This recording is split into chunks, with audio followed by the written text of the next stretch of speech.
Ratusan mahasiswa dari Badan Eksekutif Mahasiswa seluruh Indonesia menggelar unjuk rasa di depan Bundaran Patung Kuda, Monas, Jakarta. Ratusan mahasiswa dari BEM seluruh Indonesia ini berjalan kaki dari Tugu Tani menuju Bundaran Patung Kuda di Monas, Jakarta pada siang tadi. Unjuk rasa mahasiswa Sekolah Tinggi Ilmu Tarbiyah Raden Wijaya Senin siang berlangsung anarkis. Puluhan mahasiswa yang menuntut transparansi keuangan kampus mengamuk dan merusak gedung kantor. Para mahasiswa menuntut transparansi keuangan kampus. Mereka menganggap keuangan STIT banyak yang dikorupsi oleh oknum-oknum kampus. Assalamualaikum warahmatullahi wabarakatuh. Kami dari kelompok 9 akan memaparkan materi tentang peran mahasiswa dalam pemberantasan korupsi. Sebelum itu, perkenalkan diri saya Cahaya Zulfa dan teman-teman saya yang lainnya, Fatiyah Alifah dan Diva Nur Aulia. Apa itu korupsi? Korup artinya buruk, suka menerima uang suap atau sogok, memakai kekuasaan untuk kepentingan diri sendiri. Sedangkan koruptor adalah orang yang melakukan kegiatan korupsi tersebut. Korupsi yaitu perbuatan busuk seperti penggelapan uang, penerimaan uang sogok, dan sebagainya yang merugikan dan dampaknya sangat luar biasa. Korupsi ini berdampak buruk pada seluruh sendi kehidupan manusia.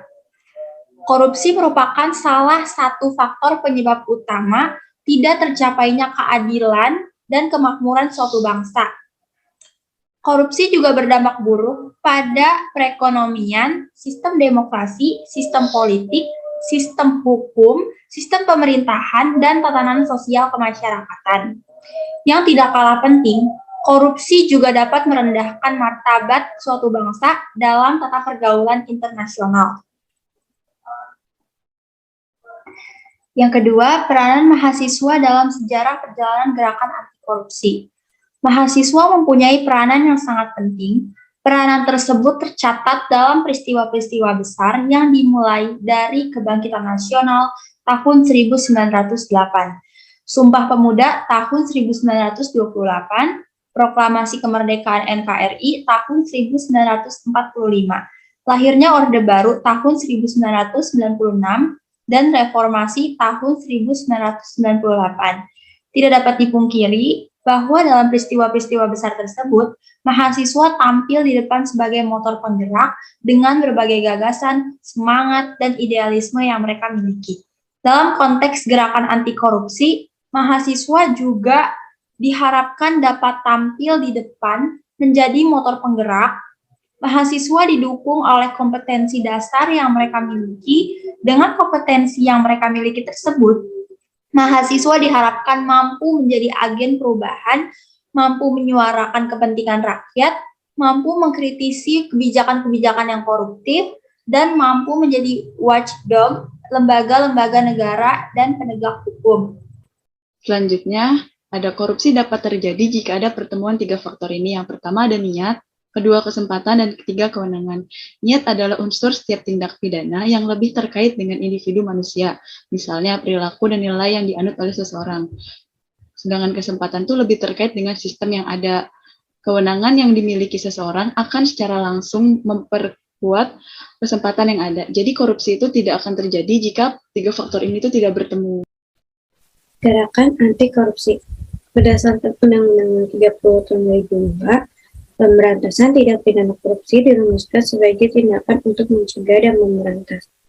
Melalui upaya koordinasi, supervisi, monitor, penyelidikan, penuntutan, dan pemeriksaan di sidang pengadilan dengan peran masyarakat berdasarkan perundangan yang berlaku. Peran penting masyarakat dalam anti korupsi tidak dapat dilepaskan dari karakteristik yang dimiliki seperti intelektualitas, jiwa muda, dan idealisme. 3. Strategi pemberantasan korupsi. Pertama, ada pencegahan. Upaya yang dilakukan untuk mencegah terjadinya perilaku koruptif. Pencegahan sering juga disebut sebagai kegiatan anti korupsi yang sifatnya preventif. 2. Penindakan. Itu upaya yang dilakukan untuk menanggulangi atau memberantas terjadinya tindak pidana korupsi. Penindakan sering juga disebut sebagai kegiatan kontra korupsi yang sifatnya represif. 3. Peran serta masyarakat. Itu peran aktif perorangan, organisasi kemasyarakatan, atau lembaga swadaya masyarakat dalam pencegahan dan pemberantasan tindak pidana korupsi. Selanjutnya, strategi mahasiswa dalam pemberantasan korupsi yang sifatnya represif. Dalam bidang edukasi dan kampanye.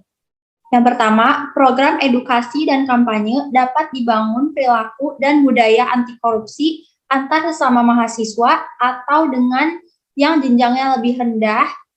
Yang kedua, mahasiswa dapat berperan aktif dalam upaya pencegahan korupsi di bidang seni, seperti menyanyi, membuat lagu tentang anti korupsi, membuat poster-poster anti korupsi, membuat film-film pendek tentang korupsi dan akibatnya.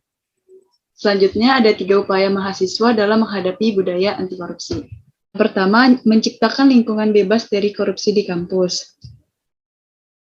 Hal ini harus dimulai dari kesadaran masing-masing mahasiswa, yaitu menanamkan kepada diri mereka sendiri bahwa mereka tidak boleh melakukan tindak pidana korupsi, misalnya memberikan uang suap kepada pengurus beasiswa di kampus agar ia lolos dalam seleksi beasiswa. Selain dimulai dari diri sendiri, mahasiswa juga harus memperhatikan kebijakan internal kampus agar tidak ada pihak kampus yang melakukan korupsi. Jadi kebijakan kampus itu harus dikritisi oleh mahasiswa agar tidak menimbulkan peluang terjadinya korupsi. Upaya yang bisa dilakukan mahasiswa dalam hal ini adalah membentuk organisasi atau komunitas intrakampus yang berprinsip pada upaya dan pemberantasan korupsi. Yang kedua, membentuk koperasi.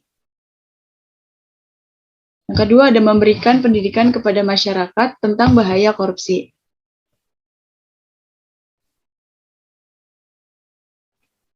Upaya yang bisa dilakukan oleh mahasiswa adalah memberikan penyuluhan kepada masyarakat mengenai bahaya korupsi dan akibat yang akan didapatkan jika melakukan korupsi. Mengajak masyarakat untuk berperan aktif dalam memberantas tindakan korupsi yang terjadi di lingkungan mereka.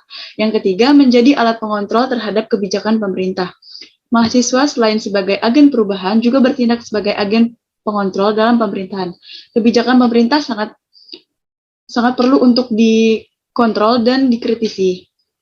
Jika dirasa kebijakan yang telah dibuat itu dapat merugikan masyarakat atau memperburuk kondisi masyarakat, misalnya dengan melakukan demo untuk menekankan kepada perintah atau melakukan jajak pendapat untuk memperoleh hasil negosiasi yang baik.